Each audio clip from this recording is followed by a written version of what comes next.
Prezados irmãos, que Jesus nos abençoe. É sempre uma alegria muito grande estarmos de volta à região, a Rio Preto, visitando diversas casas espíritas, dentre as quais esta casa, onde temos muitos amigos, muitos irmãos e irmãs de ideal, que igualmente nos visitam de quando em quando em Uberaba, em nossas atividades no Lar Espírita Pedro e Paulo. Nós, nesta noite, vamos tentar discorrer um pouco mais sobre as nossas condições de vida no mundo espiritual. Sabemos que o mundo espiritual é a nossa pátria verdadeira. É o mundo primitivo, aquele que preexiste e sobrevive aos demais mundos, aos considerados mundos físicos, mundos materiais. Mas a verdade, prezados irmãos, é que nós conhecemos pouco. Ainda sabemos pouco a respeito da nossa verdadeira pátria, a respeito do nosso verdadeiro lar. Os Espíritos nos dizem que vivemos exilados na Terra. Eles nos informam que aqui estamos efetuando um breve estágio, estamos numa vida transitória, mas que um dia haveremos de voltar ao mundo espiritual. Temos de voltar para casa. Como Chico Xavier costumava falar conosco nos últimos anos de sua presença física entre nós: eu estou voltando para casa. Nós nos recordamos que era assim que ele tratava o assunto de sua própria desencarnação. Eu estou voltando para casa. E a verdade é que todos nós, a cada dia, estamos voltando para casa. Mas afinal de contas, que casa é esta que pouco conhecemos? Afinal de contas, que lar é este, do qual muito pouco sabemos? Allan Kardec, na codificação, ele tratou do assunto tanto quanto possível. Ele se referiu ao mundo espiritual, à existência dos espíritos, evidentemente sem poder detalhar as nossas condições de vida no além, porque não estávamos preparados para tanto, como talvez ainda não estejamos muito preparados para saber a respeito do mundo espiritual. Todos nós temos amigos e familiares que nos antecederam. Todos nós temos alguém no mundo espiritual. Temos alguém que deixamos, alguém que não veio conosco, que não reencarnou. Como temos alguém que nos antecedeu na viagem de volta e que certamente, dentro das possibilidades, estará nos esperando, estará nos aguardando.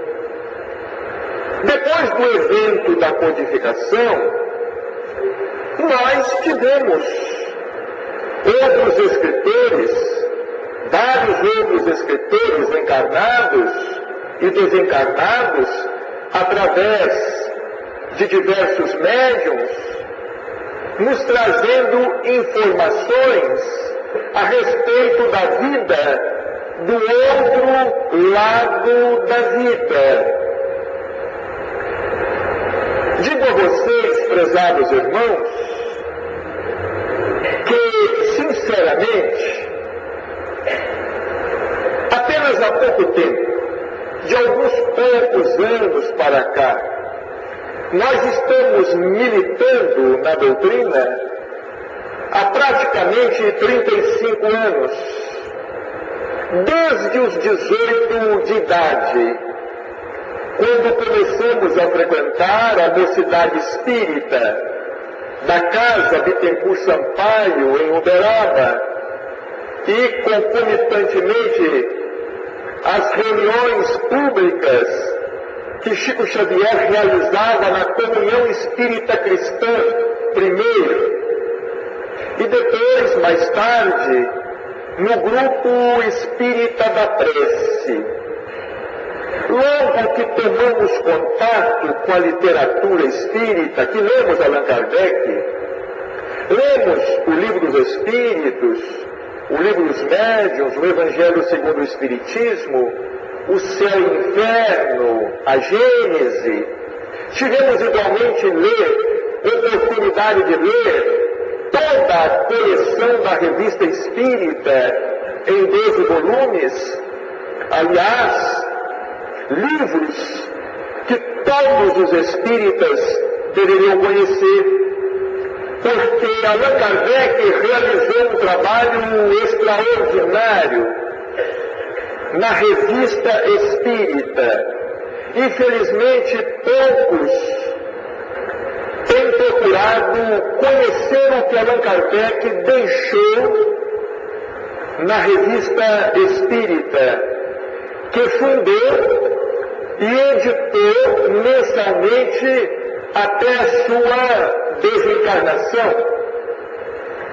Lemos Leon Denis, Gabriel Delane, os clássicos, os considerados clássicos da doutrina, Ernesto Bozano.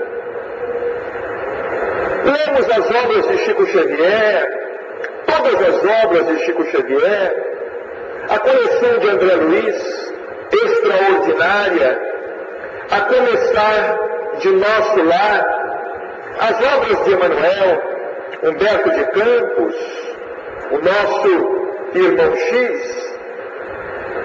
E imaginávamos, prezados irmãos, imaginávamos com alguns anos de doutrina, alguns anos de espiritismo, imaginávamos que já tínhamos um certo conhecimento da vida espiritual. Compulsando essas obras todas, imaginávamos que não tínhamos mais nada para saber a respeito do mundo espiritual. O mundo espiritual é o outro lado. A vida espiritual é a vida do homem fora do corpo. E pronto. Mas devagar, devagar, estudando e tentando penetrar no espírito da missão, acompanhando os depoimentos de diversos espíritos, porque, prezados irmãos, aqui há uma observação interessante. Allan Kardec codificou a doutrina ouvindo também espíritos comuns. Ele não codificou a doutrina recebendo instruções tão somente dos espíritos superiores. Não, se nós pegarmos lá o céu e o inferno, por exemplo, nos depararemos com uma coleção, uma seleção de comunicados de espíritos comuns que dialogavam com Allan Kardec e com outros médiuns. Comunicados de espíritos semelhantes a nós. Então vejamos bem, Allan Kardec ele fez um trabalho muito abrangente. Ele não ouviu apenas São Luís, ele não ouviu apenas Santo Agostinho, ele não ouviu apenas aqueles espíritos que propriamente integravam a falange do espírito da verdade. Ele ouviu os espíritos comuns que haviam sido mendigos na terra,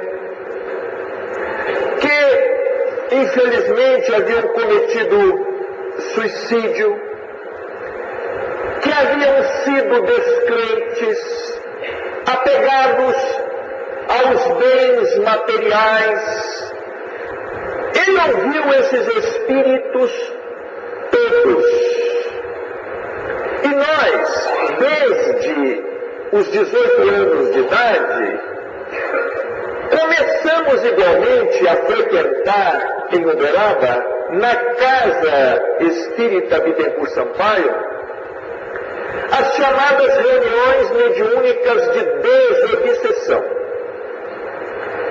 As reuniões em que os espíritos, entre aspas, obsessores, em que os espíritos sofredores vinham conversar conosco, os encarnados, como continuam vindo até hoje conversar conosco os encarnados. E ao longo do tempo, ao longo de vários lustros, fomos acompanhando aqueles comunicados. Por exemplo, nós ficávamos sem entender como é que um espírito não se reconhecia desencarnado na vida espiritual. Nós ficávamos sem entender e nos perguntávamos como é que um espírito não se reconhece, ele não se reconhece na vida espiritual. Se a vida espiritual é a nossa vida verdadeira, se o mundo espiritual é o nosso verdadeiro lar, como é que um espírito, quando volta para casa, não identifica a sua casa? Como é que ele pode não identificar a sua casa? Nós ficávamos sem entender aquelas colocações dos espíritos que ainda se sentiam encarnados. Estando desencarnados, eles se sentiam encarnados, tendo corpo, experimentando sensações. Por exemplo, sensação de frio, sensação de calor, tendo fome, tendo sede, expressando seus desejos, inclusive desejos sexuais no campo do sexo. Afinal de contas, nós nos fomos perguntando ao longo do tempo, afinal de contas, como é a vida espiritual? Como é a vida espiritual? Porque, prezados irmãos, vejamos bem, por que o espírito, quando desencarna, ele não se esclarece de imediato? É uma outra questão que transcende e de suma importância. Por que o espírito, quando passa para o outro lado, ele tem dificuldade para se reconhecer? Por que ele não aceita a verdade? Ele deixa o corpo e, não raro, do outro lado, ele continua com o mesmo pensamento. Ele continua pensando, às vezes, exatamente como pensava na Terra. Porque se o mundo espiritual fosse como, de um modo geral, muitos supõem, se o mundo espiritual fosse muito diferente, se o contraste entre uma vida e outra fosse gritante, o espírito se reconheceria de imediato, ou quase de imediato, do outro lado, e modificaria suas concepções, inclusive abdicando de seu credo religioso equivocado. No entanto, prezados irmãos, é raro um espírito se comunicar e dizer que se tornou espírita. É raro um espírito se comunicar e dizer que se tornou espírita. Muitas vezes, se católico era, ele continua católico. E às vezes reencarna de novo, na condição de católico. Até certo ponto nós podemos entender o fenômeno. Por que podemos entender o fenômeno? Porque o Espiritismo na Terra, ele surgiu em 1857. Nós não sabemos quando ele terá surgido nos planos espirituais. Porque os próprios espíritos nos dizem que o Espiritismo, ele é tão velho quanto o mundo. Porque é uma coisa interessante. Vamos falar a respeito da reencarnação. Rapidamente aqui sobre a reencarnação. A reencarnação, ela existe desde que o mundo é mundo. Ela não passou a existir da codificação do Espiritismo para cá. Espíritos sempre reencarnaram e desencarnaram. Sempre reencarnaram e desencarnaram. Nós não saberíamos dizer quantas vezes temos encarnado e quantas vezes temos desencarnado. O ministro Flatus fala a André Luiz, no livro Libertação, que nós estamos lidando com a razão há 40.000 anos. É muito tempo. Leon Denis escreveu: a alma dorme na pedra, sonha no vegetal, agita-se no animal e acorda no homem. Quer dizer, o princípio inteligente, ele vem fazendo a sua evolução gradativa ao longo dos milênios. Mas quando o princípio inteligente conquistou a láurea da razão, ou seja, a possibilidade do chamado pensamento contínuo, e com essa conquista do pensamento contínuo, o discernimento, de lá para cá tem 40 mil anos. O ministro Flaccus diz a André Luiz que tem 40 mil anos. E só para que nós tenhamos aqui uma ideia rápida do que representa Jesus Cristo, o Espírito de Jesus Cristo, nós estávamos lendo há pouco o Evangelho de João, em que Jesus, conversando com o Pai, conversando com Deus, ele diz assim: Pai, glorifica-me com aquela glória que eu tinha junto a Ti antes que o mundo existisse. Prezados irmãos, segundo cientistas, a Terra existe há 4 bilhões e 700 milhões de anos. Há 4 bilhões e 700 milhões de anos. E Jesus Cristo já era Jesus Cristo. Quando nós sequer ainda éramos pedra, Jesus já era Jesus.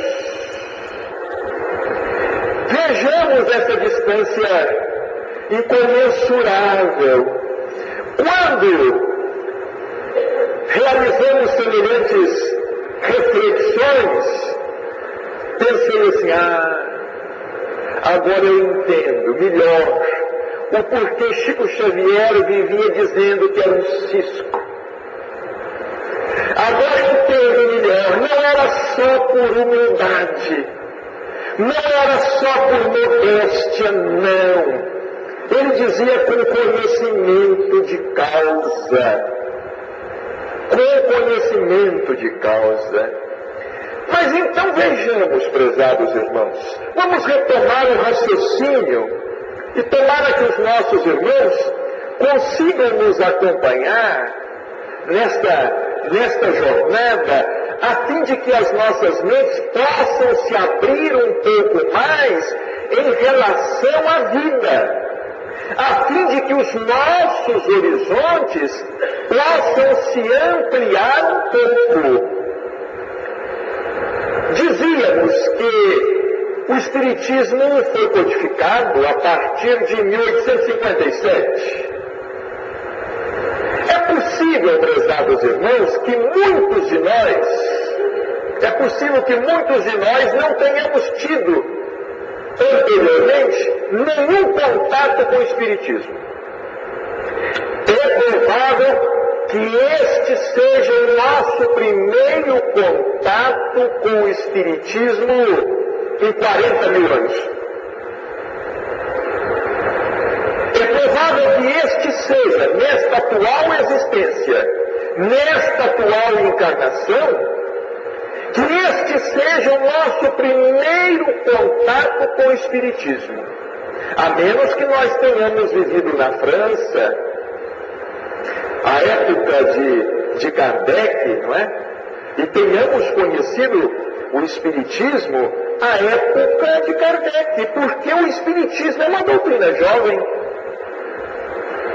É uma doutrina que completará agora 150 anos. Completará 150 anos. É possível que este seja o nosso primeiro contato com a doutrina espírita. E nós estamos agora acordando para uma realidade espiritual que transcende. Ora, o que fizemos antes? Qual era a nossa concepção religiosa antes? Antes de nos tornarmos adeptos da doutrina espírita. É possível que nós tenhamos estagiado em todas as religiões, em quase todos os credos, em quase todas as seitas religiosas. É possível. É possível que nós já tenhamos sido protestantes. Talvez até tenhamos sido nesta existência. É possível que antes de estarmos aqui na casa espírita e de nos contarmos entre os adeptos do espiritismo, nós tenhamos frequentado alguma igreja evangélica, alguma igreja protestante. No meu caso, por exemplo, venho de uma família católica, tive formação católica, frequentava a igreja, não entendia muito a questão de céu, inferno e purgatório, mas procurava acreditar procurava crer naquelas concepções de céu, inferno e purgatório. Então vejamos o seguinte, prezados irmãos, nós temos concepções religiosas antigas, entranhadas, arraigadas dentro de nós. Arraigadas dentro de nós. E a nossa tendência, mesmo agora conhecendo o Espiritismo, é entender o mundo espiritual não como os espíritos novos verdadeiramente apresentam, mas os espíritos nos apresentam o mundo espiritual de uma forma e nós interpretamos de outra. Nós interpretamos de outra por quê? Porque nós temos uma cultura religiosa milenar, diferente, dentro de nós. Por exemplo, tem muito espírita que acha que nosso lar é uma espécie de céu. Tem muito espírita que acha que a cidade de nosso lar é uma espécie de céu. Tanto é assim que todo mundo fala: não, quando eu desencarnar, quero ir para nosso lar. Ora, se todos nós formos para nosso lar, vai acontecer uma explosão demográfica. Uma explosão demográfica na cidade. André Luiz, prezados irmãos, ele veio nos falar a respeito de nosso lar, nos mostrando a cidade de nosso lar apenas na condição de uma cidade modelo das muitas cidades e colônias existentes no mundo espiritual. Ele nos apresentou o nosso lar apenas na condição de uma cidade modelo. Porque, na verdade, o que os Espíritos nos têm dito, o que os Espíritos têm nos ensinado, ou tentado nos ensinar, é que o mundo espiritual, por exemplo, há pouco tempo nós estávamos conversando com o Dr. Inácio Ferreira. O espírito de Dr. Inácio Ferreira, pessoalmente, tem nos ensinado muito. Então eu perguntei ao Dr. Inácio Ferreira: Dr. Inácio, como é que se chama o mundo espiritual? Porque é muito usado falar em mundo espiritual. É muito usado falar em mundo espiritual. Porque, na verdade, tudo isso aqui que a gente não está vendo é mundo espiritual. Vamos olhar em volta de nós, é mundo espiritual. Tudo que nós não estamos vendo é mundo espiritual. Isto aqui é mundo físico. Esta mesa é mundo físico. O corpo é mundo físico, mas aqui tem muito mais espaço vazio do que preenchido. Aqui dentro desse recinto pequeno, acanhado, tem muito mais espaço vazio do que preenchido. Esse espaço vazio é mundo espiritual. É a mesma questão, prezados irmãos, do átomo.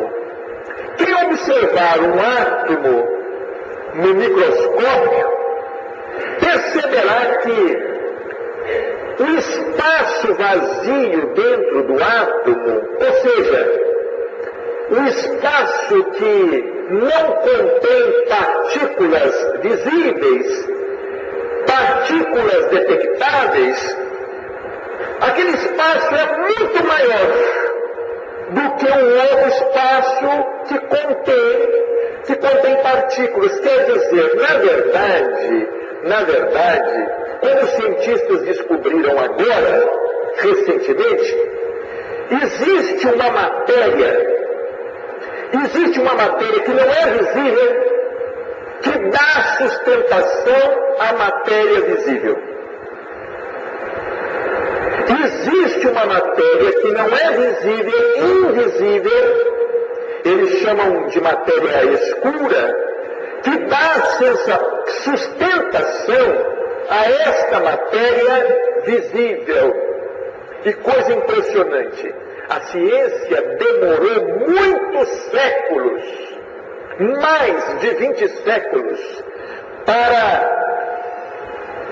comprovar ou falar a respeito daquilo que Platão, discípulo de Sócrates, antes de Jesus, falava a respeito do mundo das ideias. Quando ele dizia o seguinte, que o mundo das ideias é que dá sustentação ao mundo das formas. O mundo das ideias, o mundo dos pensamentos. Mas, afinal de contas, o que é que nós estamos querendo dizer com essa dissertação toda? Nós estamos querendo dizer, prezados irmãos, é que durante aproximadamente 25 anos, nós tivemos também oportunidade de acompanhar em Uberaba, 3 vezes por semana, aquelas sessões públicas de psicografia que eram realizadas por Chico Xavier. Porque quando Chico tinha um pouco mais de saúde, aquelas sessões de psicografia eram realizadas às segundas, às sextas e aos sábados. Às segundas, às sextas e aos sábados. Depois, elas passaram a ser realizadas às sextas e aos sábados. E Chico Xavier, em cada uma daquelas reuniões, ele recebia aproximadamente de 8 a 10 mensagens. Ou seja, de 8 a 10 depoimentos de espíritos diferentes que vinham conversar com os familiares, contando a sua situação no mundo espiritual. Chico Xavier recebia uma média de 25 a 30 mensagens por semana, de espíritos diferentes, de filhos desencarnados, pais desencarnados, cônjuges desencarnados, netos, avós desencarnados, amigos, que vinham através das mensagens, não apenas para consolar, porque há um equívoco muito grande da parte daqueles que acreditam serem estas mensagens, as cartas familiares, apenas de consolação. Consolam, mas também esclarecem. Consolam, mas também informam. Consolam, mas também ensinam. Consolam, mas também orientam. Mas também orientam. Prezados irmãos, nós temos chegado a uma triste constatação no movimento espírita. E a triste constatação a que temos chegado é a seguinte: nós, os espíritas, já podemos ter lido a obra de André Luiz, mas assimilamos muito pouco. Assimilamos pouco, não compreendemos, não aprendemos quanto elas nos ensinam. Porque ainda hoje nós estamos lendo André Luiz, ainda hoje estamos estudando Allan Kardec, o Livro dos Espíritos, o Livro dos Médiuns, o Céu e o Inferno, ainda hoje estamos estudando, e a cada vez nos deparamos com lições praticamente inéditas, com lições praticamente novas. Vejamos bem, quando o doutor Inácio Ferreira lançou o seu livro Do Outro Lado do Espelho, ele mencionou a existência dos espíritos elementais. E nós nos recordamos de que fomos muito questionados porque o doutor Inácio Ferreira tinha falado a respeito dos espíritos elementais. E o questionamento nos surpreendia, porque às vezes o questionamento partia de companheiros que estavam na doutrina há 10 anos, há 20 anos, ou até mais. Ou até mais. E quando tinha a oportunidade de responder aos companheiros, dizia: mas está lá em O Livro dos Espíritos. Allan Kardec fala sobre a existência dos espíritos elementais. Está lá em Nosso Lar. André Luiz fala sobre os espíritos elementais. Está lá no livro Libertação, no livro Hebreios da Vida Eterna. Está lá no livro Roteiro de Emmanuel, quando Emmanuel nos fala a respeito da existência de inteligências sub-humanas. O problema, prezados irmãos, é que devido ao nosso pequeno conhecimento, o problema é que devido a essa cultura religiosa secular equivocada, nós estamos tendo uma dificuldade muito grande para assimilar os novos conceitos e as novas concepções que os espíritos têm tentado nos trazer. Dr. João Fernandes, ele foi muito feliz, na nossa opinião, quando ele se valeu de uma imagem para tentar explicar a mediunidade, o intercâmbio mediúnico, esse intercâmbio dos encarnados com os desencarnados. Dr. Odilon, em um de seus livros, escreveu assim: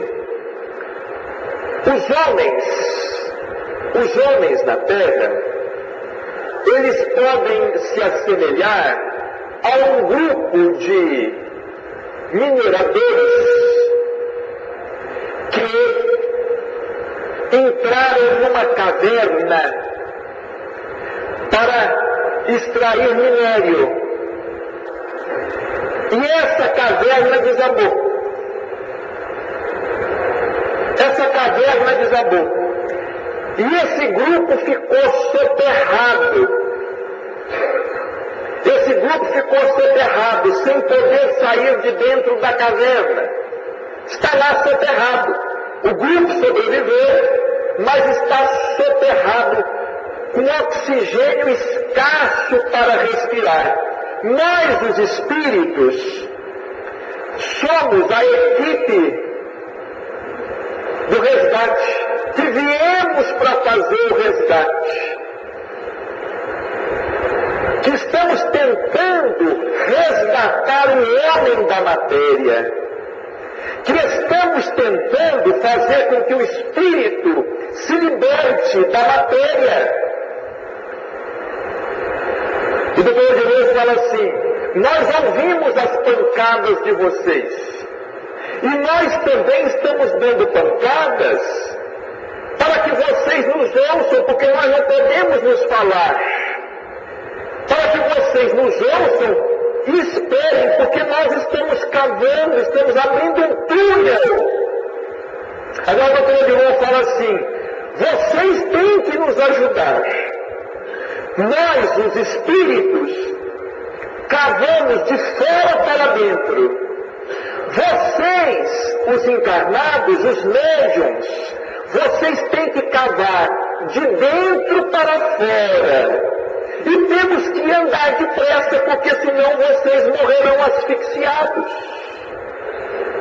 Quer dizer, é uma coisa simbólica, é uma figura. Temos que andar depressa para que vocês se espiritualizem, para que as condições de vida na Terra melhorem, as condições de vida na Terra se transformem. Certa vez, conversando conosco, no grupo espírita da prece, Chico Xavier nos disse assim: cerca de 3/4 daqueles que desencarnam, vamos prestar atenção, 3/4 daqueles que desencarnam ficam na Terra mesmo. É muita coisa, não é? Cerca de 3/4 daqueles que desencarnam. Ou seja, de cada 4, 3 ficam por aqui mesmo. Ficam fazendo o quê? Onde é que ficam? Certamente não ficam na Terra. Certamente não ficam na Terra, não estão mais na Terra, não têm o seu instrumento físico, não tem mais o seu veículo físico. A informação veio de Chico Xavier, 3/4. Vamos contar aqui. 1, 2, 3, 4. De cada 4, 1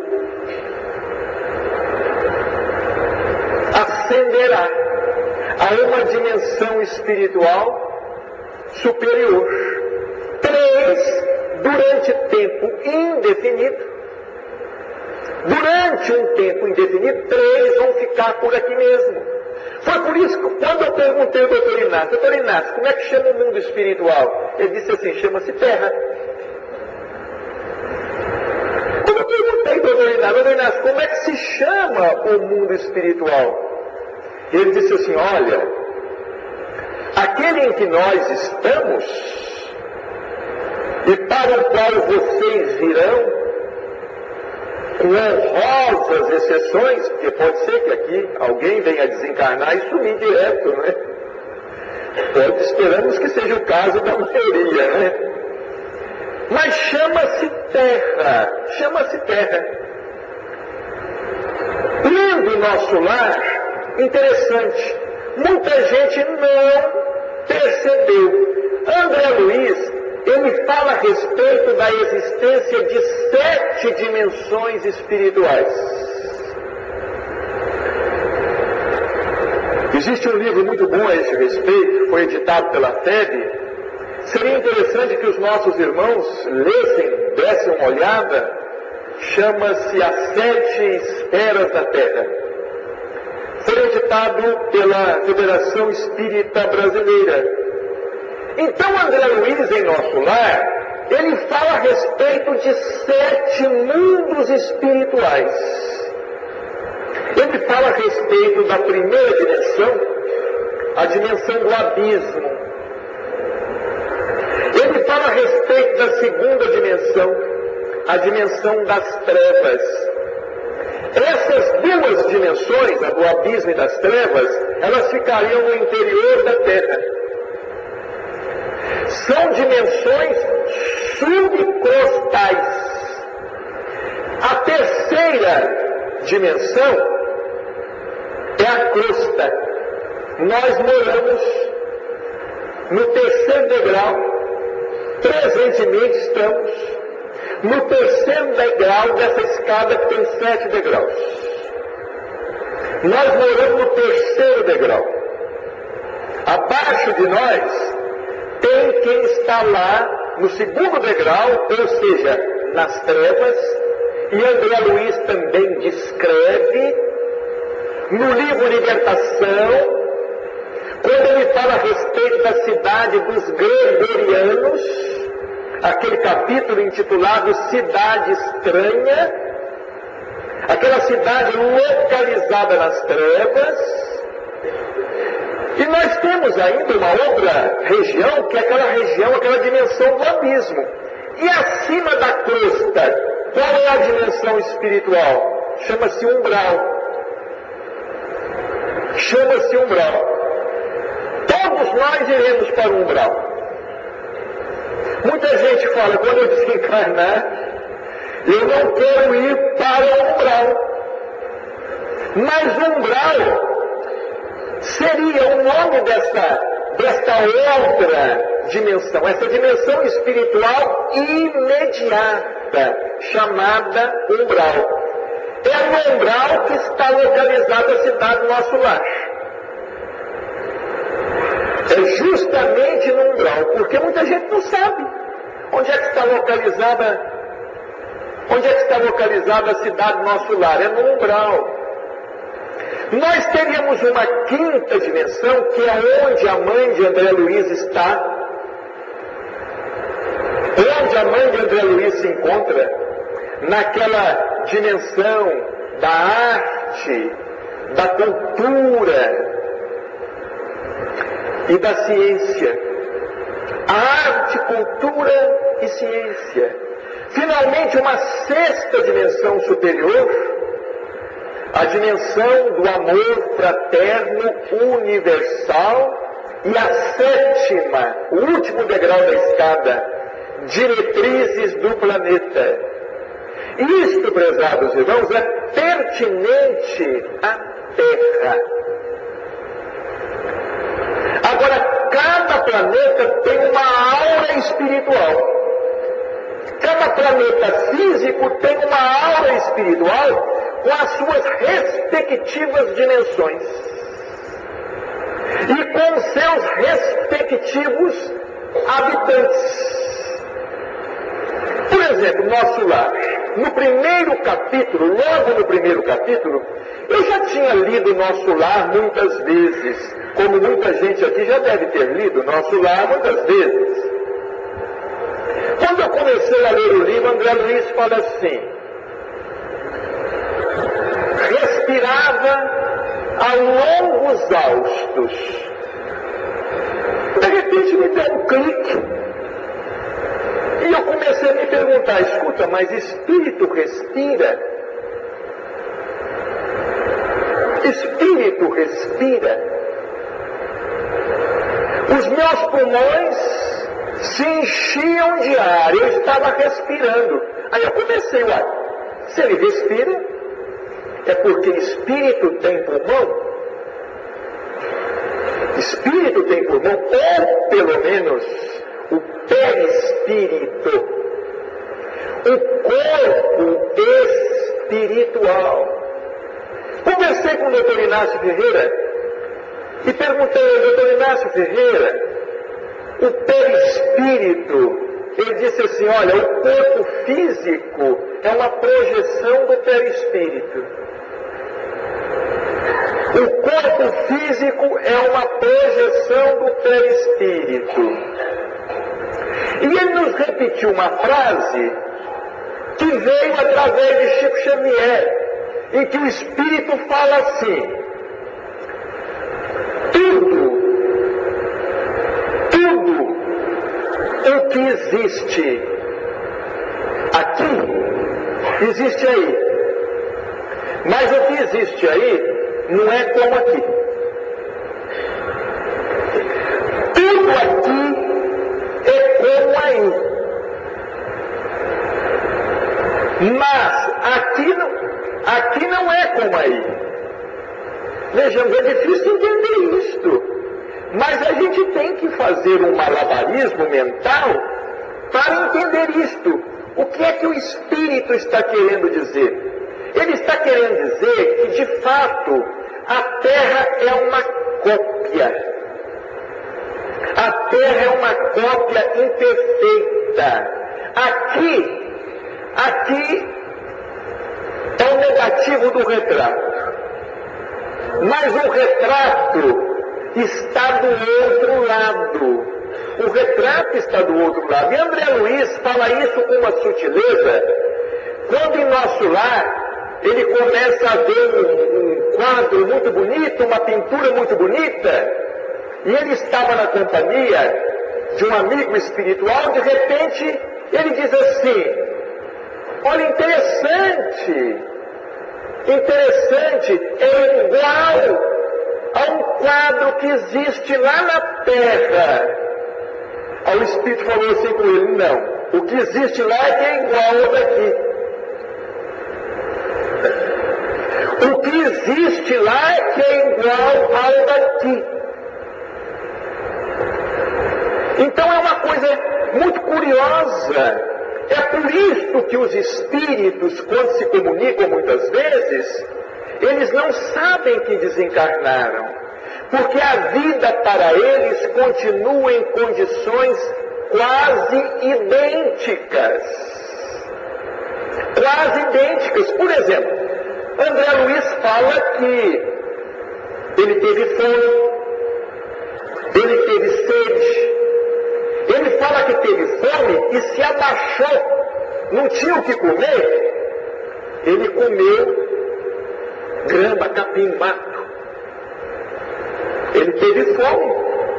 Ele fala que teve sede, não tinha água pura para beber, porque ele estava numa região, ele ficou quase 9 anos numa região espiritual inferior. Ele viu uma água misturada com barro, uma água barrenta, lamacenta. A sede era tão grande que ele se abaixou para beber aquela água. Então a gente pensa assim: quando eu desencarnar, eu vou para o mundo espiritual diferente. Não é bem assim. Se a gente não partir com a mente preparada, com a cabeça preparada, a gente vai desencarnar sem saber que desencarnou. Muitos de nós iremos desencarnar, principalmente quando vem aquela desencarnação súbita, né? Por isso que os espíritos falam que aquele que vai desencarnando lentamente, ele vai se preparando melhor para a outra vida. Ao passo que aquele, por exemplo, cai fulminado por um colapso aí na rua, de repente ele não sabe o que aconteceu. Ele não tem noção do que aconteceu. Como também André Luiz nos narra no livro, e a vida continua. Sintetizando aqui o caso daquele casal, Ernesto Fantini e Dona Evelina Serpa. Eles estavam desenganados, doentes os dois, moravam em São Paulo, não se conheciam e foram passar uns dias em Poços de Caldas para se refazer, porque ambos seriam operados, sofreriam cirurgias de grande risco. Eles se encontraram numa praça lá em Poços de Caldas e começaram a conversar. Da última vez em que estive participando de um congresso espírita em Poços de Caldas, fiz questão de ir lá ver a cidade, ver a praça, onde é que aconteceu o encontro do senhor Ernesto com Dona Evelina Serpa. Eles se conheceram, começaram a conversar, se despediram e voltaram para São Paulo. Mas São Paulo é uma cidade muito grande. Um morava num bairro, outro morava no outro bairro muito distante. Se internaram para operar. Um se internou no hospital, outro no hospital. De repente, os dois, em refazimento, se encontram no mesmo hospital. Caminhando lá nos corredores. Oh, dona Evelina, como é que vai? A senhora por aqui? Que beleza! A senhora está se refazendo, está mais corada. E ela, por sua vez, senhor Ernesto, o mesmo, o senhor foi bem sucedido na cirurgia? E se reencontram naquele hospital. Eles não sabiam que estavam desencarnados. E começam a conversar. Só que o tempo ia passando, iam acontecendo três coisas diferentes. Primeiro, eles estavam bem e não recebiam alta. Estavam estranhando, né? Porque os hospitais da Terra mandam o doente para casa antes de estar recuperado, né? Muitas vezes, principalmente os hospitais públicos, né? Ninguém falava em conta. Quem é que estava pagando as despesas deles aí? Não cobrava. Isso aí já é uma outra coisa que a gente desconfia. Não é? Eu costumo dizer o seguinte: se a gente for para um hospital, gente, se vê num hospital e que não falar em dinheiro, vamos começar a desconfiar. É bem provável que a gente já esteja do outro lado. Ninguém falava em dinheiro com eles. E outra coisa que estranhava: os familiares não visitavam. Os familiares não visitavam. Se tem alguém aqui que já com essas três características, convém pedir o colega do lado para beliscar, para ver se está encarnado mesmo, né? Mas é uma coisa interessante. Aí eles começaram a estranhar aquilo. Eles estavam conversando e chegou uma senhora que também estava no mesmo hospital. Uma senhora chamada Tamburini. Ela chegou para conversar com eles, ouviu eles conversar. E como existe aquelas pessoas, em qualquer lugar, né? Tem os donos da fofoca, né? Aquela senhora Tamburini falou assim: olha, vocês não comentem com ninguém, não. Não falem nada com ninguém, mas eu estou ouvindo por aí, vocês sabem, a gente anda muito aqui, escuta muita coisa. Eu estou ouvindo por aí a boca pequena que nós morremos. Está lá no livro e a vida continua. Um livro extraordinário. Dona Evelina, muito católica, ela até se benzeu na hora. Mas morta eu? Como morta eu? Por que ela não se achava morta? Primeiro, por uma constatação física. Não faltava nenhum pedaço nela. Em seu corpo de mulher, não faltava nenhum pedaço. E por que seu Ernesto também não se sabia morto ou desencarnado? Primeiro, por uma constatação física. Porque em seu corpo de homem também não faltava nenhum pedaço.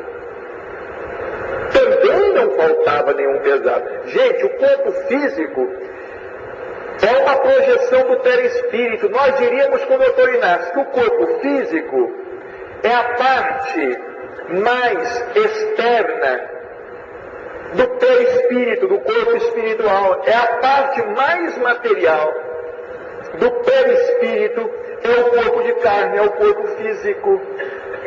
Aí Dona Evelina, católica, falou assim: eu não acredito nisto. Não, mas é verdade. Então foram procurar um instrutor.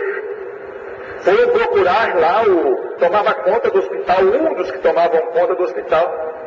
E ela perguntou para ele: escuta, estão dizendo por aí que nós morremos.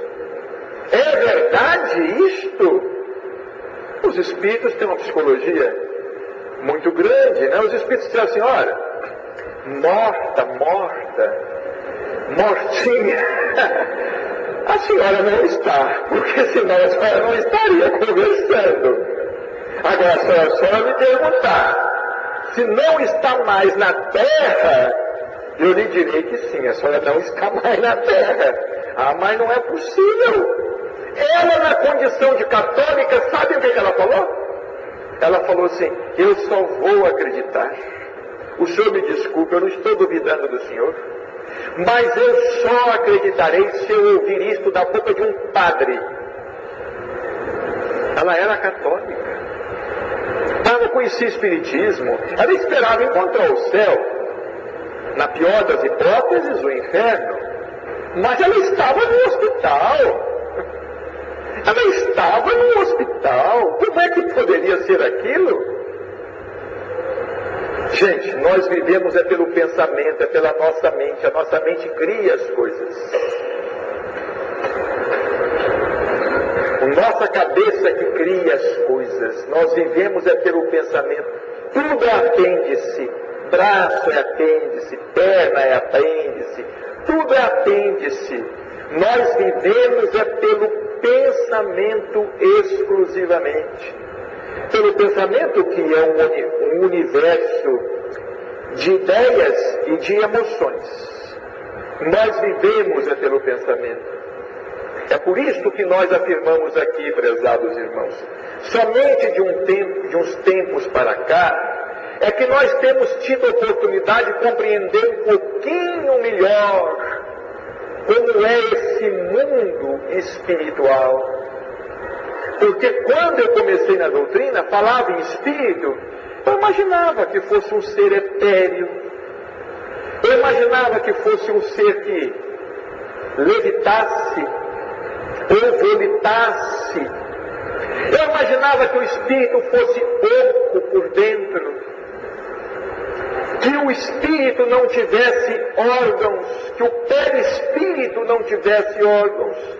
No entanto, o perispírito tem coração, tem estômago, tem intestino. É uma condição de vida melhor do outro lado, de outro lado. É claro, existem níveis espirituais superiores, onde os espíritos existem para além da forma humana, onde os espíritos transcendem a forma humana. Chico Xavier falava com a gente assim: olha, eu já vi espírito em forma de estrela. Vocês já imaginaram um espírito desse em forma de estrela? Eu já vi espírito em forma de estrela. Eu já vi espírito em forma de flor. Eu já vi espírito que era só uma luminosidade. Eu já vi espírito em forma de pássaro. Mas ele falava também: eu já vi espírito em forma de animal. Eu já vi espírito em forma de cobra, em forma de tigre, em forma de lobo. Porque os espíritos superiores, eles espiritualizam a forma. Os espíritos inferiores, eles degradam a forma. É por isso que, lendo Libertação e lendo Obreiros da Vida Eterna, nós percebemos André Luiz descrevendo aqueles espíritos em formas não humanas. Em forma não humanas. Então só nos resta uma alternativa para encerrar. Nós estamos lidando com a razão há 40 mil anos. Estamos agora conhecendo o Espiritismo. Lemos um livro e achamos que conhecemos o Espiritismo. Lemos 2 livros e já achamos que sabemos tudo sobre o Espiritismo. Não. O Espiritismo é uma bênção. É uma ciência que precisa ser estudada. É uma alta filosofia. É a religião em espírito e verdade. E para que nós possamos auferir ou usufruir de todas essas bênçãos que a doutrina espírita nos faculta, nós precisamos estudar. estudar, trabalhar e trabalhar, para quando deixarmos a terra, possamos nos ver em melhores condições do outro lado, pelo menos mais conscientes, e não na condição de alienados, como acontece com milhares de espíritos que desencarnam, voltam a encarnar, sem se darem conta de absolutamente nada. Que Jesus, pois, nos abençoe, nos fortaleça, abençoe esta casa e todas as suas atividades, para que nós possamos continuar crescendo em espírito, abrindo os horizontes da nossa mente, para que nós tenhamos uma visão da vida um pouco mais abrangente e não tão estreita, prezados irmãos, como até o presente momento da nossa caminhada evolutiva, porque já é tempo de crescermos. Muita paz.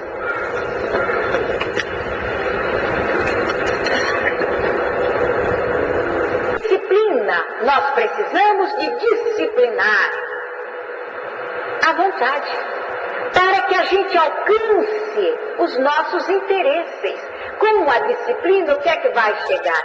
Você vai escolher a coisa certa, no momento certo. Você não vai precisar ficar ansiosa, porque tem que fazer regime. Tomar remédio, porque tem que fazer regime. Costurar o estômago, porque tem que fazer regime. Não, você vai canalizar a sua vontade. Vai trabalhar, estabelecer uma orientação à vontade. E depois você vai descobrir que você pode perfeitamente se saciar com pouco, sem precisar de grandes quantidades. É a disciplina que vai fazendo com que nós orientemos a nossa vontade. E vamos estabelecer as metas de conquistas que queremos fazer. Imaginem se todos nós aqui agora estabeleçamos uma meta. Começando desde esse senhor simpático aqui que arrumou aqui a máquina para mim, começando por ele. A minha meta é ser gentil. Eu vou ser gentil com todo mundo. Todo mundo, não importa quem seja. Desde a criatura mais simples até a mais rebuscada. Desde o mais pobre até o milionário. Eu vou ser gentil com todas as pessoas. Da mesma forma que eu trato o governador e o deputado, eu vou tratar o mendigo da rua. Da mesma forma. E ele faz esse propósito. E os senhores fazem também. Nós estamos aqui algumas dezenas de pessoas. Todos frequentadores aqui da casa? Todos. Frequentadores da casa. Vocês já pensaram a revolução nessa casa? Se vocês fizerem o propósito de ser gentil com todas as pessoas, porque o bem é uma evolução em cadeia, é um efeito dominó. Se você resolve ser gentil, e é gentil com essa senhora, ela se vira para aquele senhor e é gentil com ele também.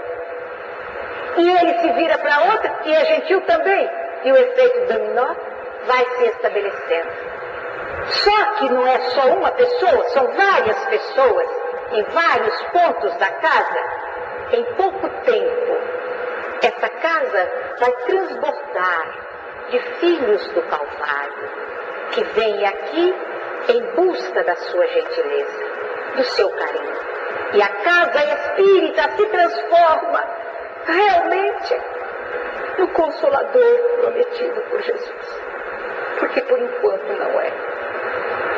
Enquanto houver personalismo, enquanto houver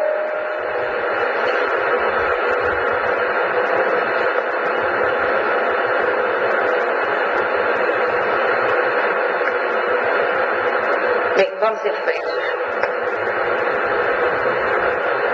Inicialmente, torna-se indispensável querer se exercitar a vontade.